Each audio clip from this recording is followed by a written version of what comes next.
Can you believe it? It's Easter time. I am so excited about Easter.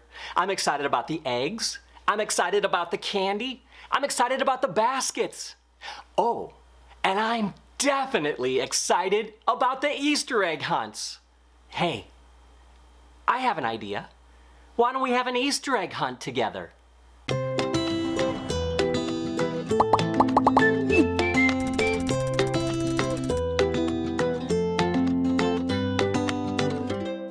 Here's how it's going to work. There are colored Easter eggs hidden at your house. Some of them have treats in them, but some of them have pictures from the Easter story. When you find all of the eggs, open them up with your family. While you're eating some of the treats, see if you can put the pictures in the right order. It's okay if you don't get it right the first time. We'll figure it out together. Are you ready? When I count to 3, pause the video. I'll see you again when you're all done. Easter extravaganza in 3, 2, 1, pause.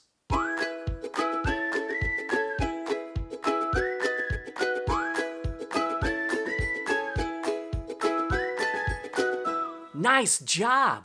You found all the Easter pictures. Let's see if you know what order they go in. Hold up what you think is the first picture. I'll give you a second. Are you holding it up? Okay, good. Let's see if you're right. Is this the picture you picked? If not, that's okay. Put this picture into square number 1. The Bible tells us that Jesus is the King of everything. One day, as Jesus was entering the city of Jerusalem, his disciples brought him a donkey to ride on. As Jesus was riding through town, a big crowd of people gathered around him. The people spread their coats and palm branches on the ground in front of Jesus. At that time, that's how people welcomed kings and heroes. All together, they shouted out to Jesus, "Hosanna! Blessed is the one who comes in the name of the Lord!" Okay, we're ready for the next picture. Hold up what you think is picture number 2. Go ahead, I'll wait. Are you holding it up? Okay, let's see if you're right. Is this the picture you're holding up? If so, great job! Put this picture onto square number 2. Days later, Jesus gathered his 12 disciples together for a special dinner. While they were eating, Jesus told them some shocking news. One of them, a disciple named Judas, was going to have Jesus arrested. Nevertheless, Jesus took a loaf of bread. He tore off some pieces and gave them to his disciples. Then he said, "When I'm gone, this bread will remind you of my body, which is going to be broken for you." Then he took a cup filled with red wine. He gave it to his disciples and said, "This drink will remind you of my blood, which is going to be poured out for you, so that the bad things you do can be washed clean." Okay, it's time for our next picture. Hold up what you think is picture number 3. Go ahead, hold it up really high. I'll give you another second. Are you ready? Okay, here it is. Is this the picture you're holding up? If not, don't worry about it. Put this picture onto square number 3. After dinner, Jesus took his disciples to a place called the Garden of Gethsemane. In the garden, Jesus started to feel really upset. He knew he was going to die soon, so he prayed to God and said, "Father, if you want, make my pain and sadness go away. But do what you want, not what I want." Moments later, Judas appeared. But he wasn't alone. He brought soldiers with him. And just as Jesus had said, Judas betrayed him. The soldiers grabbed Jesus. They arrested him and they dragged him away to jail. I think it's picture time again. Hold up what you think is picture number 4.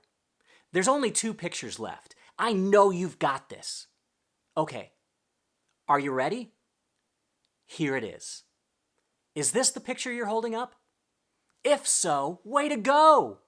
Put this picture onto square number 4. The next day, Jesus was taken to court. He was innocent. He hadn't done anything wrong, ever. But the people in the crowd didn't believe Jesus. They didn't think he was the Son of God or the King of anything. So they shouted for Jesus to be punished. "Crucify him!" they shouted, which means put him to death. And that's what they did. First, they nailed one of his hands to the cross. Then the other hand. Then they nailed his feet to the cross. And Jesus hung there until he died. Even though it was daytime, the whole sky turned dark as night. It was as if the earth itself wept for its maker, King Jesus. After Jesus died, one of his friends took him off the cross. He put his body in a tomb and rolled a giant stone in front of the opening. It was the saddest day ever. But it didn't stay sad. Okay, it's time for our last picture. I know you can do this. There's only one picture left. So go ahead and hold up what you think is picture number 5. I'll give you 0 seconds because it's that easy. Is this the picture you're holding up? If not, something has gone terribly wrong.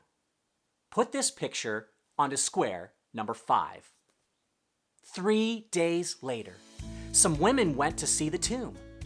When they got there, there was a powerful earthquake. Then an angel of God came down from heaven and rolled back the big stone. He said to the women, "Don't be afraid. I know you're looking for Jesus, but he is not here. He has risen, just as he said he would." The women were so happy. They ran to tell the disciples the good news. But suddenly, while they were running, Jesus appeared to them. It was a miracle. Jesus was alive. Easter is the best day ever. Not because of the candy or the Easter eggs, but because we get to celebrate that Jesus is alive. When Jesus died on the cross, he washed clean all the bad things that we do. But now, he is alive and in heaven. And if you love and follow Jesus, you can live with him forever in heaven too. That is the good news of Easter. And you know what? I had so much fun celebrating Easter with you. Here's my challenge. Now that you have the story pictures in order, glue them down. Then take turns telling the Easter story to your family. And the next time you see your friends, tell them too. Until then, have a happy Easter!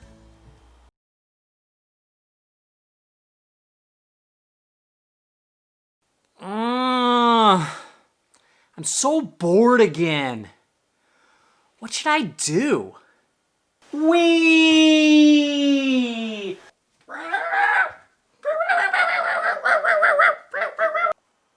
Hi. I can't see. I can't see.